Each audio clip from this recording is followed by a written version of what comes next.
వర్షాకాలం నేపథ్యంలో పారిశుద్ధ్య నిర్వహణపై స్పెషల్ ఫోకస్ పెట్టామని, ఆయా కాలనీల పరిధిలో పరిసరాలు పరిశుభ్రంగా ఉండకుండా విస్తృత అవగాహన కల్పిస్తున్నామని మున్సిపల్ కమిషనర్ ఖమర్ అహ్మద్ తెలిపారు. అమాన్యూస్తో ఆయన ముఖాముఖి నిర్వహించగా పలు విషయాలు వెల్లడించారు.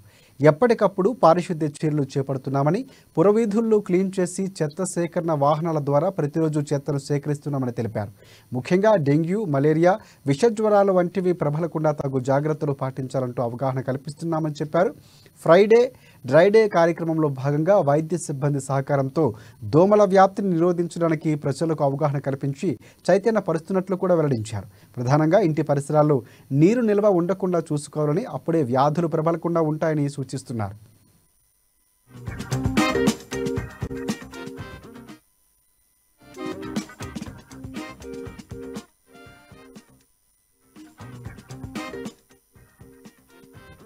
ఆఫీస్ మా సిబ్బందికి మేము ఇన్స్ట్రక్షన్స్ ఇవ్వడం జరిగింది సార్. ఏంటంటే ఇప్పుడు వర్షాకాలం వచ్చింది, మనకు డెంగ్యూ, ఈ దోమల వ్యాధులు, మనకు డెంగ్యూ కానీ మలేరియా కానీ ఇంకా బ్రెయిన్ ఫీవర్స్ కానీ ఇలాంటిది చాలా ఇప్పుడు ఎక్కువ అవుతుంది. కలరా కానీ ఫీవర్స్, వైరల్ ఫీవర్స్. దీని పరంగా మేము మా శానిటేషన్ సిబ్బందికి గత మే నెలలో టోటల్ 1 మంత్గా మేము ప్రైవేట్ లేబర్కి ఎంగేజ్ చేసేసి ఈ పెద్ద స్టామ్ వాటర్ డ్రైన్స్ ఏదైతే ఉంటాయో మా దగ్గర ఒక 43 వరకు టోటల్ టౌన్లో పెద్ద నాలాలు, స్టామ్ వాటర్ డ్రైన్స్, కెనాల్స్ అట్లాంటివి ఉన్నాయి. వాటికి డీసిల్టేషన్ చేయడం జరిగింది. ఇంకోటి ఏంటంటే ఇప్పుడు ప్రజలు ఈ వర్షాకాలం దృష్ట్యా మెయిన్గా తమ ఇండ్లలో ఏదైతే మన దోమల నివారణ అనేది కొన్ని చిన్న టిప్స్ వల్ల వాళ్ళు కొన్ని ఈ ఎరాడికేషన్ ఆఫ్ మస్కిటోస్ అనేది చేయొచ్చు. మేము ఫ్రైడే డ్రై డే ప్రోగ్రామ్స్ కూడా మా డిఎంహెచ్ఓ గారి ఆధ్వర్యం వాళ్ళ సహాయంతో కానీ మా మెప్మా సిబ్బందితో, ఆశా వర్కర్స్తో చేస్తున్నాము. అయితే ఎక్కువ రోజులుగా వీళ్ళు కొన్ని ఫ్రిడ్జ్లలో కానీ కూలర్స్లో వాటర్ అనేది ఎంప్టీ చేయకుండా అందులోనే నింపుతూ ఉంటారు. అవి ఎప్పటికప్పుడు ఖాళీ చేయడము, ఈ కొబ్బరి బొండాల్లో కానీ కొన్ని టైర్లలో అవి నీళ్లు నిల్వ ఉంటే కనుక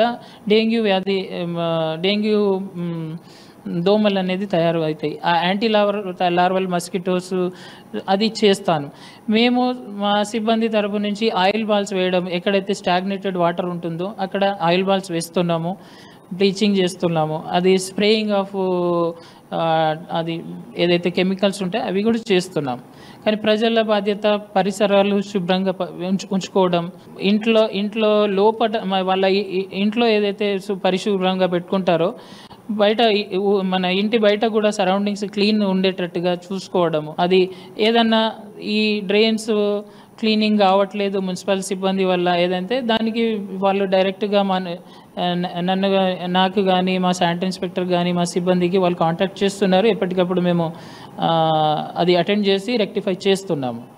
ప్రజలకి ఈ కొన్ని చిన్న ఏదైతే వీళ్ళు ప్రికాషన్స్ తీసుకోవాలో అది తీసుకోవాలని కోరుతున్నాము.